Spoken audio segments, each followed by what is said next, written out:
ቅድስት ምሳሌ እያየው እኮ ነው ቤቱ ማንንም ሰው የለም። ቆይ ልደውልላቸው። አንዳቸው እንኳን ቤት አይቀመጡም እንዴ?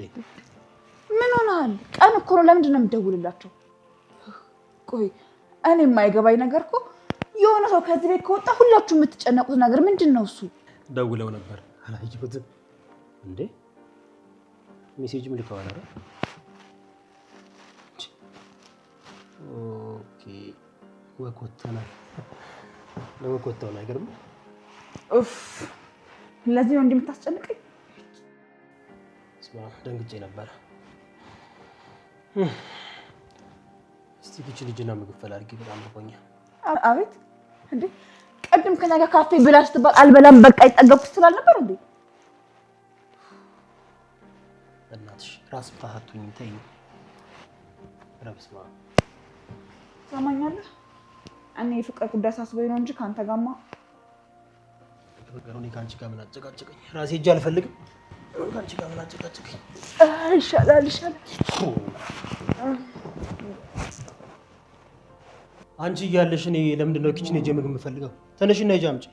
ባትሪ ትለጥቶ ነው የማውቀው ነገር ለምን ዛሬ ትድናፈልግ እንዴ? ነኝና መድብል አንቺ ተነሽና ሂጂ አምጪ። እኔ ነው የማመልኩ እኮ ዛሬ በትዕግስት ውስጥ ተነሽ አልኩሽ እኮ። ተነሽና አምጪ። እኔ ካንተ ጋር ምንም ሰላም ማግኘት አልችልም ማለት ነው ሁልጊዜ? ይሳረለሽ እኮ አላቀልም። እሺ ልጅ ጤነኛ አይመስልም።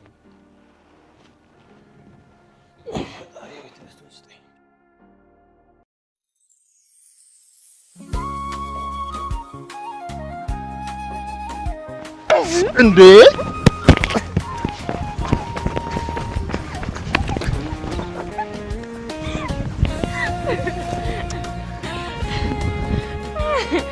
ነይነሳ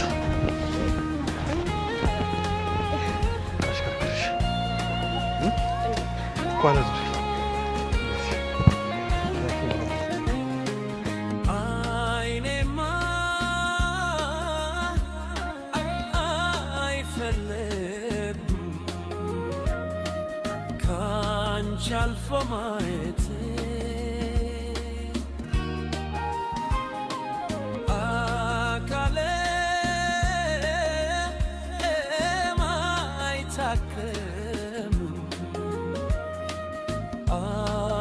መቆየት ይገላ ገደማ ዱቡሼ ገላ ነይ እንጫወት እፉዬ ገላ ይወድሻል ልቤ አደራ ጃለላ ዮንዶሼ ገላ ነይ እንጫወት እፉዬ ገላ ይወድሻል ልቤ አደራ ጃለላ የነጋቷ ፀሐይ ወጣ ሳትገባ አባሮሽ ኩኩሉ ንጫወት ሱዚ የልጅነት ጊዜ አይመጣም ተመልሶ ልጅነት እኮ ማር ነው ወተት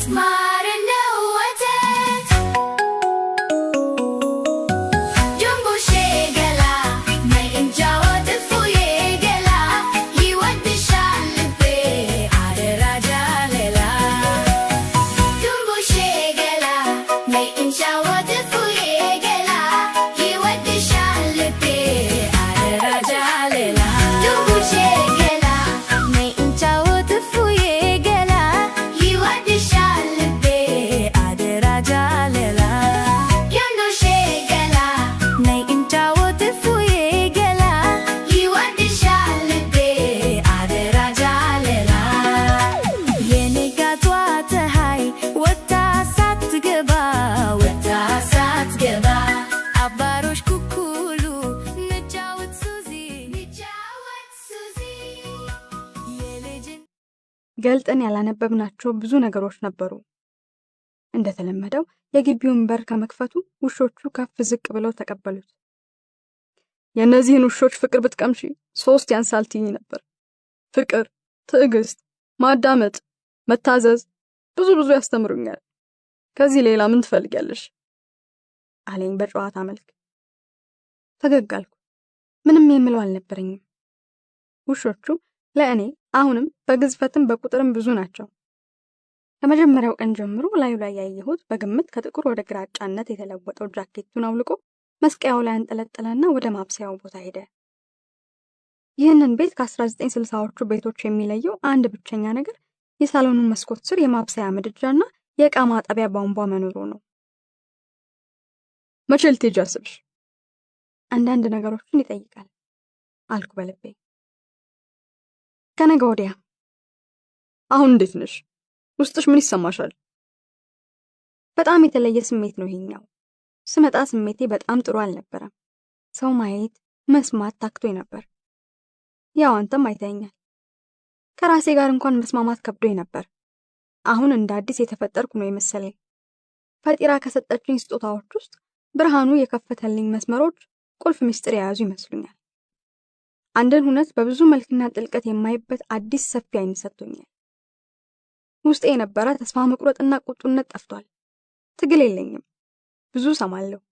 መንፈሴም እይታይም ሰፍቷል። ውስጤንና ዙሪያዬን አስተውላለሁ። ከሳር ቅጠሉ ጋር ግባባለሁ። ውይ ለውጡ ብዙ ነው። በየቀኑ በዚህ መስማትና መስከን ውስጥ ስቆይ ብዙ የሚገለጡልኝ ነገሮች ይመጣሉ። ብዙ ነገሮች ናፍቀውኛል። ልጆቼ፣ ባለቤቴ፣ ጓደኞቼ፣ ወንድሞቼ። እንደዚህ ሰው ናፍቄ አላውቅም። ናፍቆት አልወድም። ናፍቆት ያበሽቀኛል።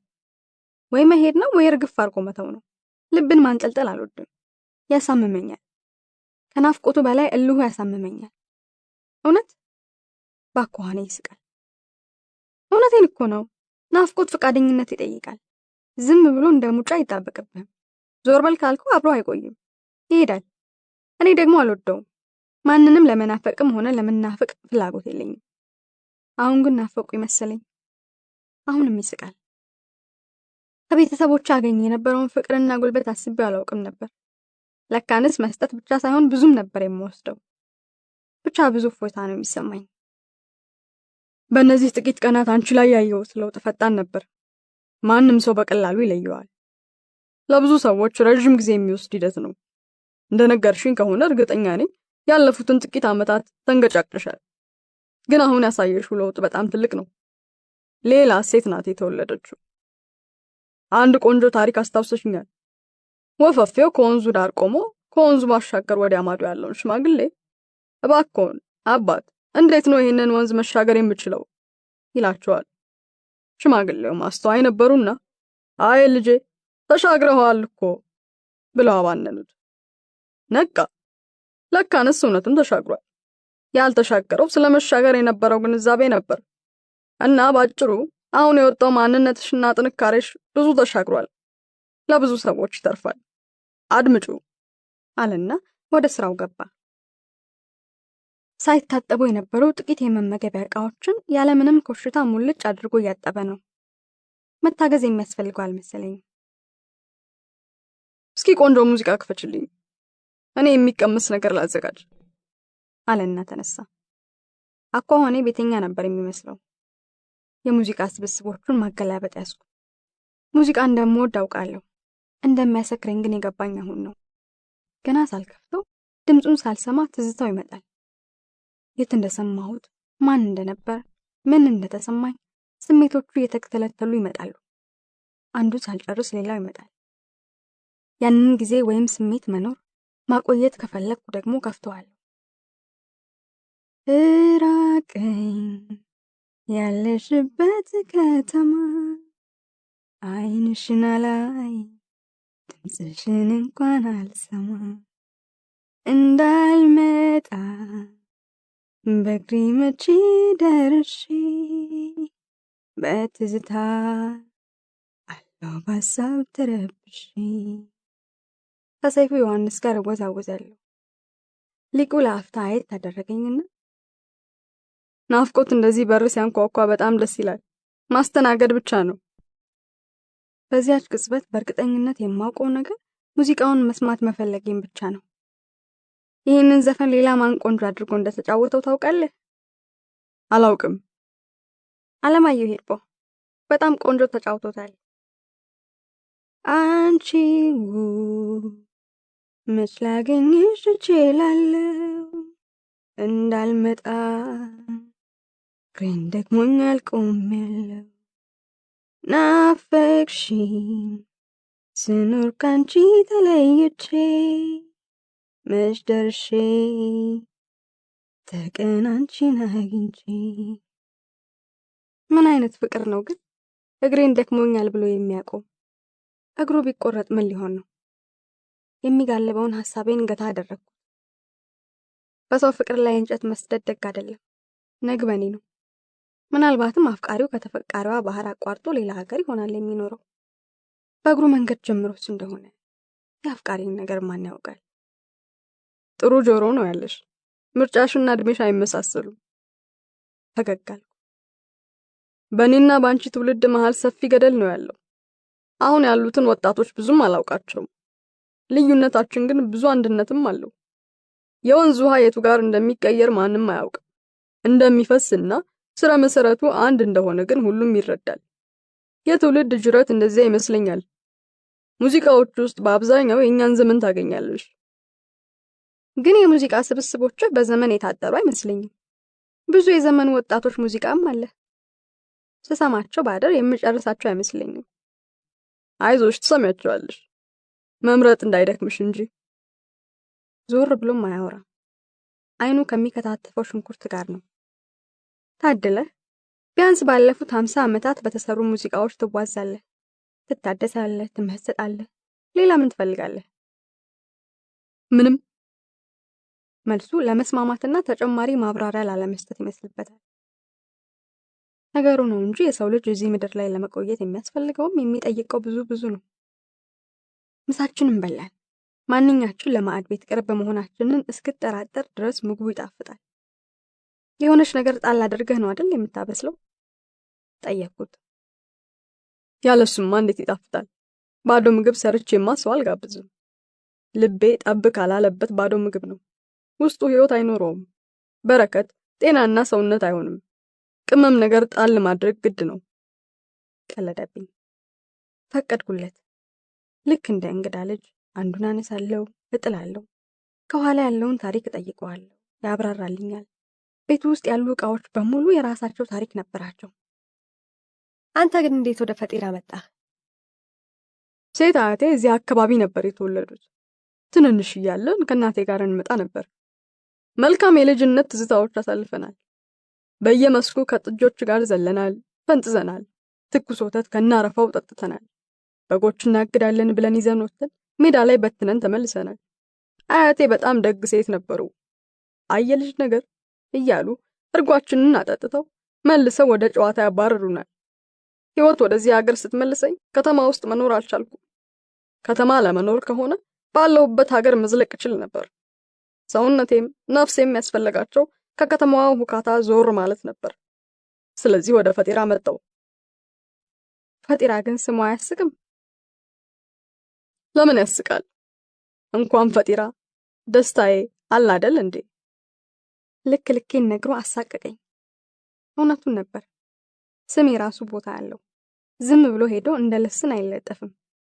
ቦታ ይመርጣል። የሚቀበለው የሚይዘውና የሚኖረው ላይ ነው የሚያርፈው። እንዴት ፈጢራ እንደተባለች ልንገርሽ። ስሟ ሲወጣላት አብሮ የነበረ ይመስላል።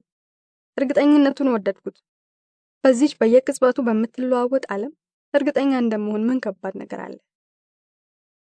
በ1940ዎቹ አካባቢ በጅቡቲ መስመር ንግድ ላይ የተሰማሩ አረቦች ነበሩ። አረቦቹ የከተማዋን ገዢ ልብ ለመማረክ የመኖሪያና የመስሪያ ቦታ እንዲሰጣቸው የተለያዩ ስጦታዎች ለከተማዋ ገዢ ያመጣሉ። ጨርቃ ጨርቅ፣ ሽቶ፣ ሰዓቶች፣ የተለያዩ ጥቃቅን ኤሌክትሮኒክስ ዕቃዎች በእጅ መንሻ መልክ ያቀርባሉ። ከንቲባው አልገባቸው። አንድ ቀን ነጋዴዎቹ ፈጢራና የተለያዩ ምግቦች ይዘው ይመጣሉ። ከንቲባውም በፈጢራው ጣዕም ተገርመው ይሄ ደግሞ ስሙ ማን ነው ብለው ይጠይቃሉ። አሳላፊው ቀበል አድርጎ ጌታዬ ይሄ ፈጢራ ይባላል አላቸው። ከንቲባው በአሳላፊው ዕውቀትና ድፍረት ተበሳጭቶ ያንተን ፈጠራ ማን ጠይቀ? እኔ የጠየቅኩት ባለቤቶቹን ነው ይላሉ። ልክ ነው ጌታዬ፣ ይሄ ፈጢራ ይባላል አረቦቹም ቀልጠፍ ብለው በአበሻ አፍ መለሱ። ከንቲባው በመገረም ፈጢራማ እንዲህ ከጣፈጠች ይህችን ከተማ እንደ ፈጢራ ነው የምንሰራት አሉ።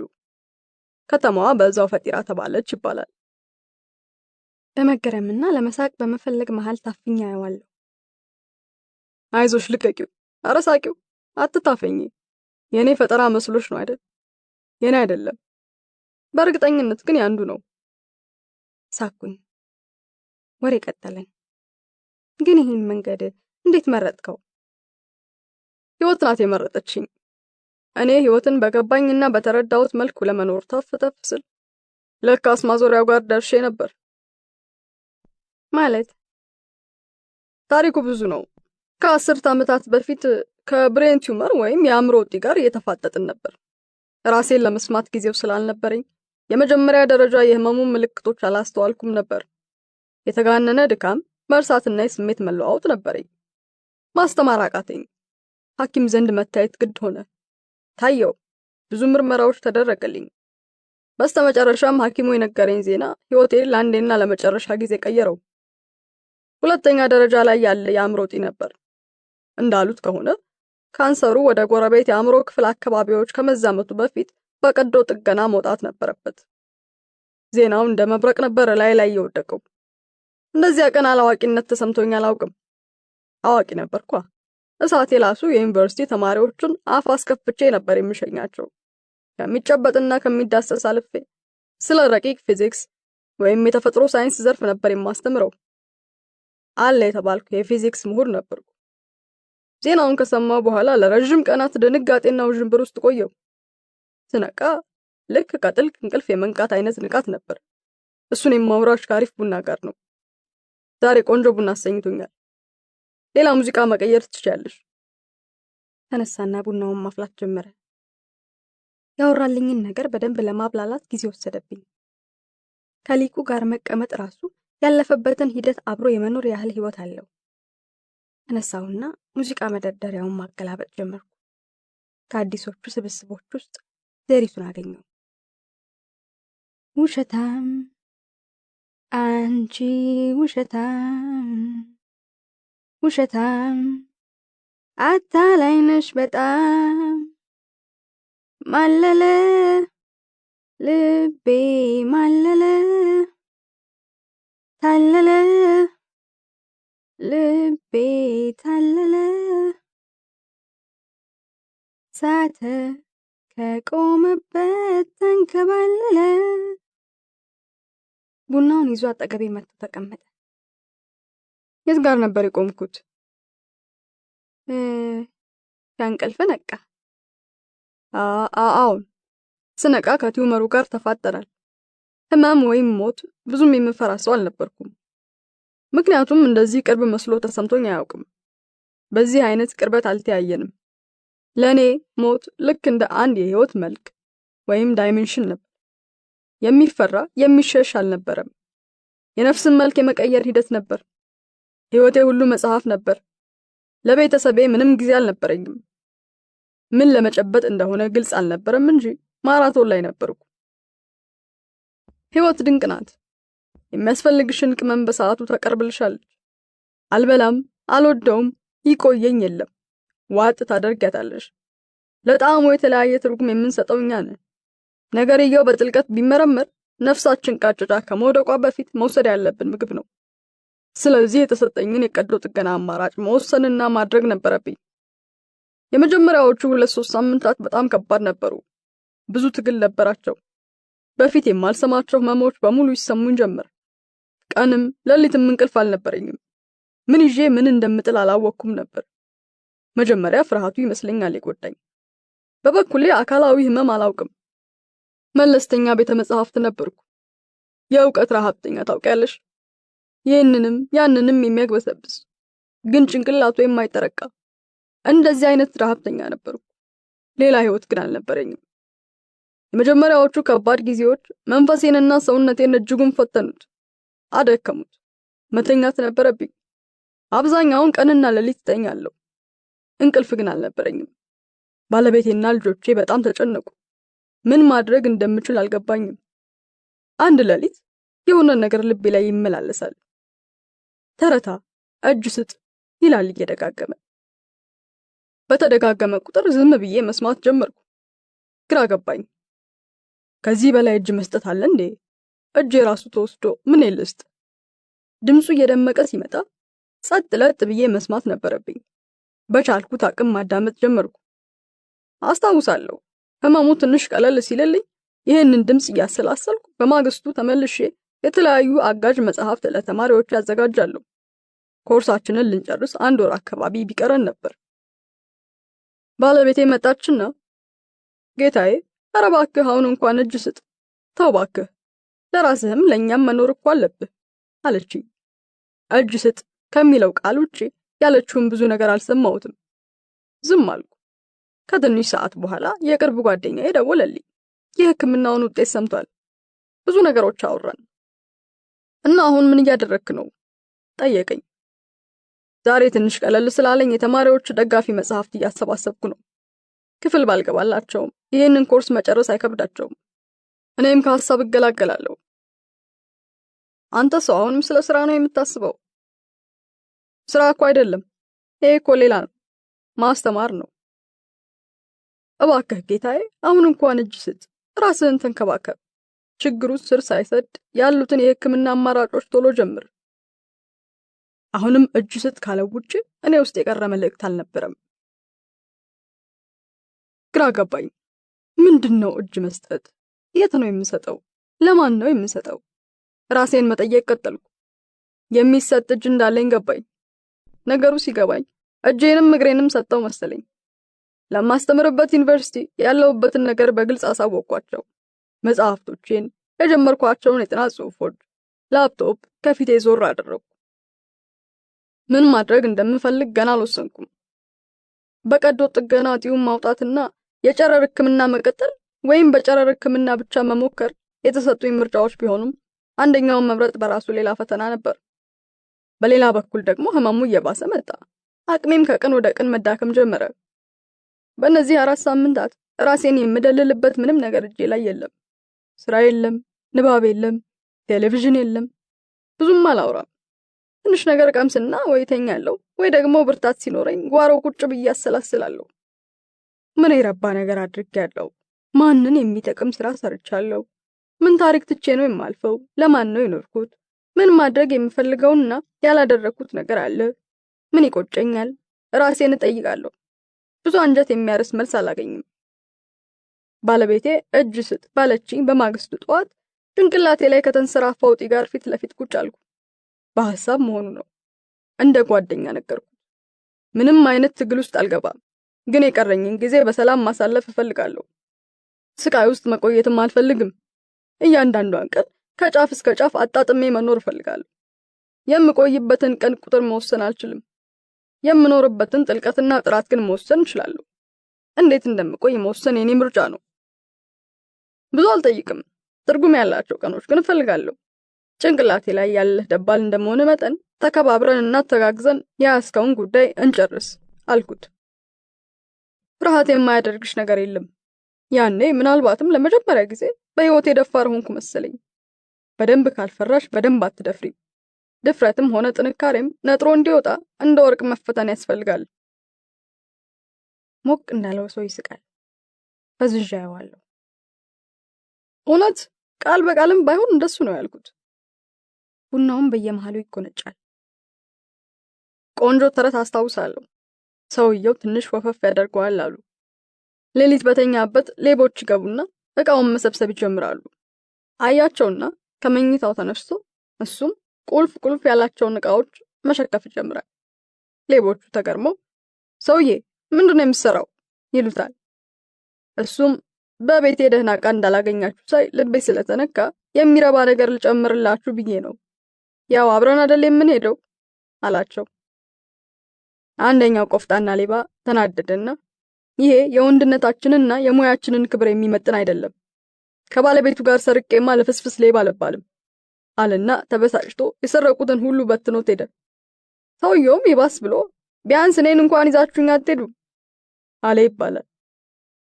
4ኛው ሳምንት መጨረሻ አካባቢ ህመሙ እየባሰ መጣ። ህመሙ አካላዊ ይሁን ስነ ልቦናዊ መለየት አቃተኝ። አንድ ሌሊት ህመሙ እየከፋ መጣና ካልጋ መነሳት አቃተኝ። ካጠገቤ የተኛችውን ባለቤቴን መጥራት እንኳን ቸገረኝ። ተስፋ ቆረጥኩ። ውሃ መጠጣት፣ የህመም ማስታገሻ መውሰድ ፈለግኩ። አልቻልኩም። በአግባቡ ምንን እንኳን እንደሚያመኝ መለየት አቃተኝ። ተስፋ ቆረጥኩ። የሞት ደጀ ሰላም እንደደረስኩ ተሰማኝ። ሌሊቱ ያለ ቅጥ ረዘመብኝ። ምናልባትም እጅ መስጠትና ሽንፈት አቅሜን የጨረሰውና ሞት ደጃፍ ላይ ያደረሰ ይመስለኝ። ህመሙና ድካሙ በስተመጨረሻ ከአቅሜ በላይ ሆኖና ተሸነፍኩ። ንጋቱ ላይ እንቅልፍ ይሁን ሞት ማንኛቸው እንደጣሉኝ አላውቅም። ጠዋት አረፋፍጄ ስነሳ ሌሊት የነበረው ህመም፣ አቅም ማነስና አበሳ ሁሉ ከሌሊቱ ጨለማ ጋር አብሮ አልፏል። ካልጋዬ ተነሳው። ባለቤቴን ጠራዋት። በጤናማ ዘመኔ ከሚሰማኝ ንቃት የተሻለ ብርታት ነበረኝ። ህመሙን አለቅጥ ያበረታው ወይም መልሶ የወሰደውን ኃይል መረዳት አልቻልኩም። ወራት ከተቆጠሩ በኋላ ነገሩን ስረዳው ዳርክ ናይት ኦፍ ዘ ሶል የነፍስ የጣር ጊዜያት ይሉታል።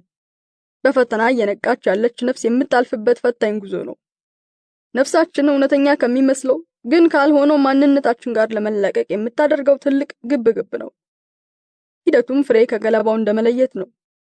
አንቺም ካስተዋልሽው በተለያየ መልክ ያለፍሽበት ይመስለኛል። በማግስቱ ባለቤቴ ትመጣና አዳሬ ታያት ይመስል ሊቁዬ እጅ አንሰጥም እሺ፣ ሌሎች አሉ የተባሉ ሐኪሞች እያፈላለኩ ነው፣ የተቻለንን ሁሉ እናደርጋለን አለችኝ። ይሄንኛው እጅ አንሰጥም በበሽታው አንሸነፍም መሆኑ ነው። መልካም፣ ከምንም በፊት ሐኪም ቤት እንደገና ተመልሼ መታየት ፈልጋለሁ አልኳት። የሆነ ለውጥ እንደተፈጠረ ገብቶኛል። ሌሊት ያየሁት ስቃይ ጠዋት ላይ በተለየ ጤንነት ተለውጧል። በወቅቱ የሚሰማኝን ስሜት እንጂ ከጀርባው ያለውን ምክንያት ልረዳው አልቻልኩም። ሐኪሙ ጋር ሄደን የመጀመሪያዎቹን ምርመራዎች እንደገና መውሰድ እንደምፈልግ ነገርኩት። ትንሽ አቅማማና ተስማማን። መልሱ ሲደርስ ሐኪሙ ፊት ላይ ደስታም ግራ መጋባትም አየሁበት። ባለፉት ሳምንታት ያደረኩት የተለየ ነገር ካለ ጠየቀኝ። ከእረፍትና እጅ ከመስጠት ውጪ ምንም የተለየ ነገር እንዳላደረኩ ነገርኩት። ፈገግ አለ። እጅ መስጠት የችግሩን ቢያብሰው እንጂ እንደማያሻሽለው ነገረኝ። የካንሰር ውጤት መጀመሪያ ላይ ከተገኘው ምርመራ በእጅጉ መቀነሱን አብራራልኝ። ለህመሙ መልክ መቀየር የራሱን የተለያዩ ሙያዊ መላምቶች አስቀመጠና የተለየ ህመም ከሌለኝ ከወር በኋላ እንድመለስ ነገረኝ። ለኔ ከካንሰሩ ጋር መፋታታችን ግልጽ ሆነልኝ። የሐኪሙ መላምት ለሐኪሙ ይሰራል። ለኔ የመጣው ተአምር ምንም ማብራሪያ የማይፈልግ ማንቂያ ደወል ነበር። ወደ ራሴ ስመለስ በነበርኩበት አድካሚ ህይወት እንደማልቀጥል ተሰማኝ። አቅሙም ፍላጎቱም የለኝም። በህይወት ለመቆየት 1 ዓመት ብቻ ቢቀረኝ ምን ማድረግ እፈልጋለሁ ብዬ ከራሴ ተማከርኩና የምፈልጋቸውን ነገሮች በዝርዝር ጻፍኩ። ሐሳቤን ለባለቤቴና ለልጆቼ በሚገባቸው ቋንቋ ነገርኳቸው። የገባቸውም ግራ የገባቸውም ነበሩ። ለኔ ብዙም ለውጥ አልነበረውም። ለመጀመሪያ ጊዜ ከመሞቴ በፊት ለመኖር ወሰንኩ።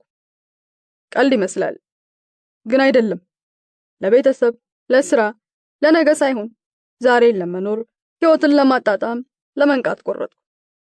እጄ ላይ ለሕክምናና ለሌላም የነበረኝን የተጠራቀመ ገንዘብ ገሚሱን ለቤት ተውኩላቸውና የምጎበኛቸውን ቦታዎች፣ የማደርጋቸውን ነገሮች ዝርዝር ይዤ መዞር ጀመርኩ። ስኖር ያላየኋቸውን ሀገሮች ከሞት ደጀ ሰላም ደርሼ ስመለስ አየኋቸው። የተለያዩ የሚመስሉ ግን መሰረታቸው አንድ የሆነ ብዙ ድንቅ ሰዎች አየሁ። ምግባቸውን በላው፣ ባህላቸውን፣ ሙዚቃቸውን ኮመኮምኩኝ። በቆነጃጅቶቻቸው ውበት ተደመምኩ። ከኩዮቼ ጋር ከወጣቶችና ከልጆች ጋር ሳይቀር ሳኩኝ፣ ተጫወቱ። ከመንገድ አዳሪዎች ጋር ያለኝን ተቀምሼ በመንገዳቸው ተደምሜ የራሴን ቀጠልኩ። ሁሌም የምመኛቸውን ጥቂት ቁልፍ ነገሮች እየተማርኩ ወይም እየተለማመድኩ አሳለፍኩ። ምግብ ማብሰል፣ ፒያኖ መጫወት፣ ከሰው ጋር ቁጭ ብሎ ሲያወሩ መስማት፣ ረጅም የእግር ጉዞ ማድረግ፣ አትክልት አያያዝ መማር።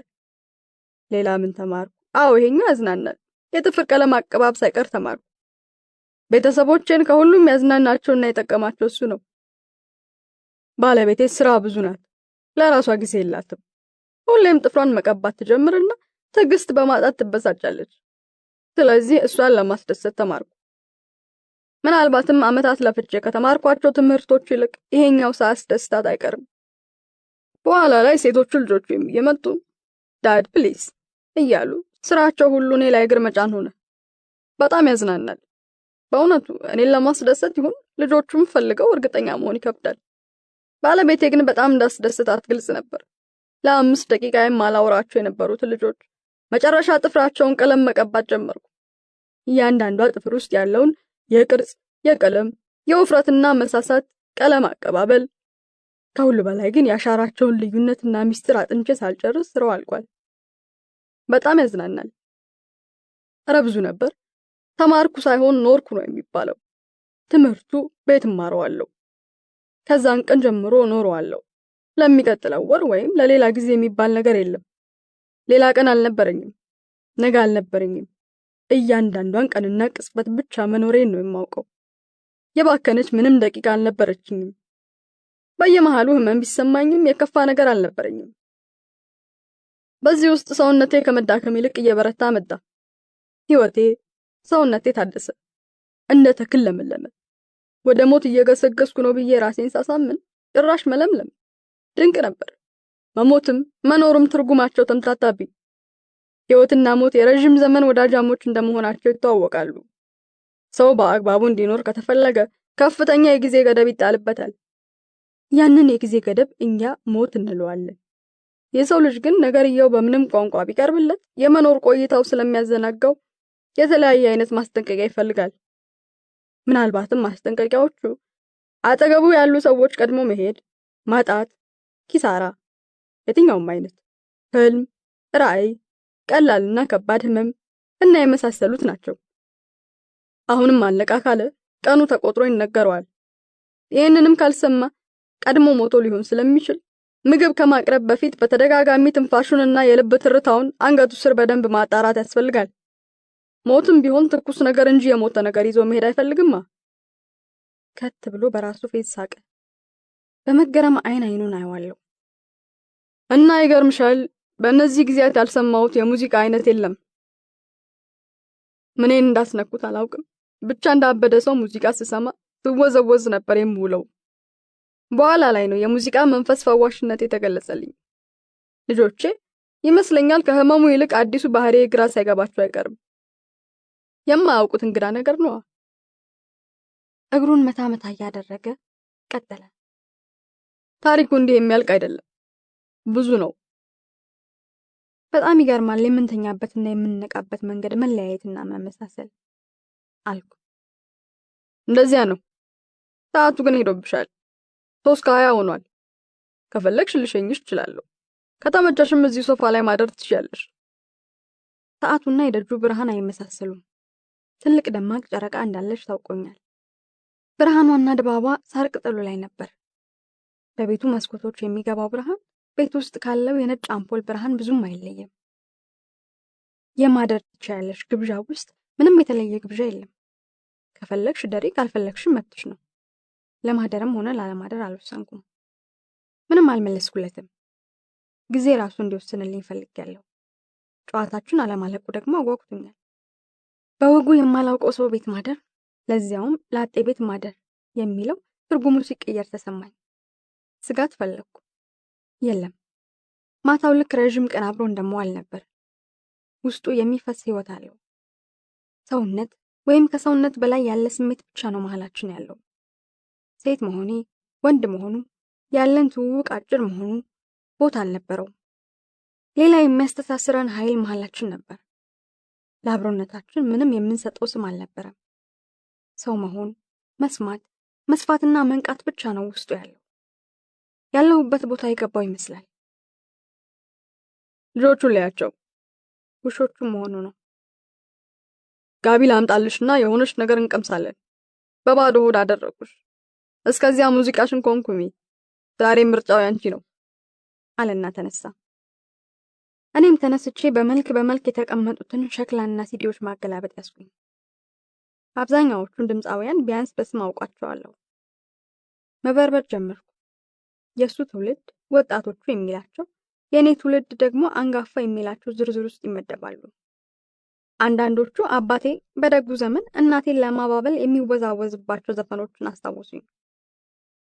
የኛዎቹ ከሚለው ስብስብ ውስጥ ማሪቱ ለገሰ፣ ብዙነሽ በቀለ፣ ጥላሁን ገሰሰ፣ ማህሙድ አህመድ፣ አለማየሁ እሸቴ፣ ምኒልክ ወስናቸው፣ አስናቀች ወርቁ፣ ኪሮስ አለማየሁ፣ አሊ ቢራ፣ ጌታቸው መኩሪያ፣ ሙላቱ አስታጥቄ፣ ግርማ በየነ፣ ተሾመ ምትኩ፣ አበተው ከበደ፣ እማሆይ ጽጌ ማርያም፣ አሸናፊ ከበደ፣ ጌታቸው ካሳ፣ ኃይሉ መርጊያ፣ ሰፊ ዮሐንስ፣ የማነ ባሪያ ብዙ ናቸው።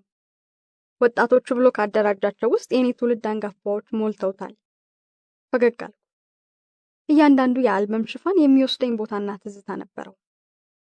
አስቴር አወቀ፣ ኩኩ ሰብስቤ፣ ቴዎድሮስ ታደሰ፣ ነዋይ ደበበ፣ አብርሃም አፈወርቂ፣ ቴዲ አፍሮ፣ ግርማ ይፍራሸዋ፣ ጂጂ፣ ፀሐዬ ዮሐንስ፣ ጸጋዬ እሸቱ፣ ዳዊት መለሰ፣ ሚካኤል በላይነህ ይቀጥላሉ። ሙዚቃ አይቼና ሰምቼ እንደማላውቅ ሁሉ የሚይዘውና የምጨብጠው ጠፍቶብኝ አገላብጣለሁ። ከየትኛው ሙዚቃና ስሜት ጋር መቆየት እንደምፈልግ አልወሰንኩም። ለካስ ምርጫም ከባድ ነው። የታችኛው መደርደሪያ ላይ ያሉ ጥቂት ስብስቦች አዲሶቹ ብሎ የሰየማቸው የኔ ዘመን ፈርጦች ነበሩ። ዘሪቱ ከበደ፣ ኢዮብ መኮንን፣ ናቲማን፣ ኃይሌ ሩት፣ ሳሚዳን፣ ቤቲጂ፣ ጃኑ እና ሮፍናን ተጠርዘዋል። በማገላበጥ ብቻ እንደሰከርኩ ገባኝ። እንደምንም አንዷን አልበም አወጣሁና አብሬ መወዝወዝ ጀመርኩ። ጉድ የሆንኩትን አልሰማ። ጂጂ ትፈሳለች። የት እንዳለው፣ ስንት ሰዓት እንደሆነ፣ ለምን እንደምቆይ ምንም አልጠይቅም። የሚጨቃጨቀው ጭንቅላት ያርፏል። ከምሽቱ ጋር አንድ ሆኜ እየፈሰስኩ ነው። ሙዚቃውና ሰውነቴ የተዋሃዱ ያህል እንሳፈፋለሁ። እንቅስቃሴ ምንም አይነት የዳንስ ምትና ህግ የጠበቀ አልነበረም። በዚህ ሙዚቃ እንደ ሱፊዎቹ መሽከርከር እንደሚቻልም አላውቅም ነበር። ምናልባትም ከጠጣርነት ወደ ፈሳሽነት የመቀየር አይነት እሽክርክሮች ነበር። በሙዚቃ ጀልባ በትውልድ ጅረት ላይ ፈሰስኩበት። እየነካሁት፣ እያጣጣምኩት። ሙዚቃው ጊዜን ጉልበት ሲያሳጣው ይሰማኛል። ለጥቂት ደቂቃዎች በግምት ነው እየተወዛወዝኩ ቆየው። ሊቁ ከጓዳው ተመልሶ እየጠበቀኝ እንደሆነ ታወቀኝ። ባለ አንድ መቀመጫ ያላት ቀጠን ያለች ሶፋ ላይ እግሩን አነባብሮ ያመጣልኝን ጋቢ አቅፎ በመገረም ይመለከተኛል። እየተሽከረከረ የነበረውን ሰውነቴን በቀስታ አሰከንኩትና አረፋልኩ። አጨበጨበልኝ። የፍረቴን ሳቅኩና ያመጣልኝን ጋቢ አመስግኝ ደረብኩ። ራት የመቅመስ ዓላማ አለሽ? ወደ ጠረጴዛው እየመለሰኝ። ራት መቅረቡንም አላስተዋልኩም ነበር። ጥቂት የመሰሉኝ ደቂቃዎች ምናልባትም ከአንድ ሰዓት አያንሱም። በደስታ እጄን ታጥቤ ቀረብኩ። ጨዋታ ይዘን ስለቆየን ምንም ተጨማሪ ነገር መስራት አልቻልኩም። ድምፁ ይቅርታ እንደመጠየቅ እየዳዳው። እኔ ምግብ ቀምሶ እንደማያውቁ ሰው ነው እየበላው ያለሁት። ለምግብ ብዙ ግድ አልነበረኝም። አሁን ግን መብላት ማቆም ነው የተቸገርኩት። ምናልባትም ምግብ ቀምሰሽ አታውቂ ይሆናል።